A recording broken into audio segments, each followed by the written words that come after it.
Dunedin's Anglican bishop recently returned from a month-long walking and cycling trip through Otago and Southland. Dr. Kelvin Wright's Hikoi of joyful news marked 200 years since the beginning of the Christian gospel in New Zealand.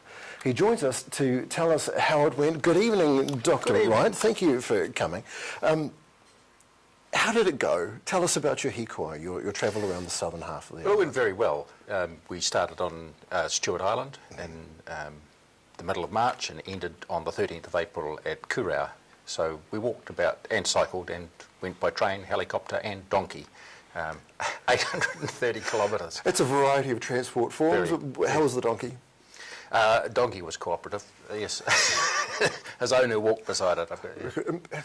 Just why? Why is the question? Why the trip? It's 200 years since Samuel Marsden first landed in Otago Bay in the Bay of Islands, the first Christian missionary in New Zealand, but also the first permanent Pākehā settlement there. Okay. And this is a bicentenary, which I think is significant, and it was our chance as the Anglican Church to mark this event.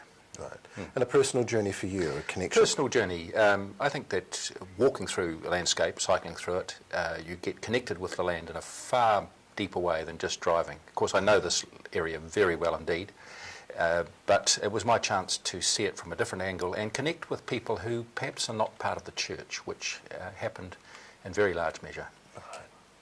Tell us a little about Samuel Marsden, a very influential figure. Well, he was an interesting man. He was a magistrate in Sydney and was over there as known as the flogging parson. He was,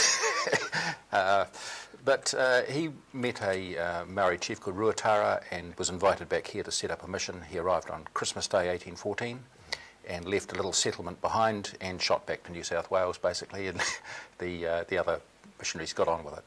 A bit of a tub thumper. Yes. So your intention was to engage with the people. You've engaged with the land, and that was fruitful. Yes, absolutely. And rewarding. How were the people?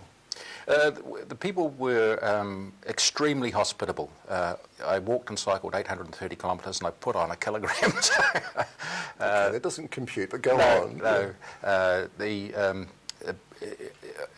connection with the people, I was surprised at what people told me, being with people on a regular basis, and a lot of people who weren't part of the church told me of their deep personal experiences, and it was quite an amazing time for me. Yeah, it was very reflective and very personal. Reflective time, very yes. rewarding. Highlights? There must be. The highlights. Well, I've been asked that question many times. I said there's a highlight every day, but we had regional events once a week on Sundays, and people gathered from large areas, and those were the highlights for me.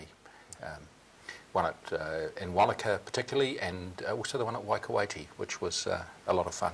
Treasures for your memories. Yes. Very nice. And the difficult part, obviously the donkey. The donkey was, he cooperated. I think just the sheer physical effort of walking all that distance. But body stood up to it, and here I am. Well done, that man. Dr. Kelvin Wright, thank you so very much indeed. Thank you. Appreciate your time.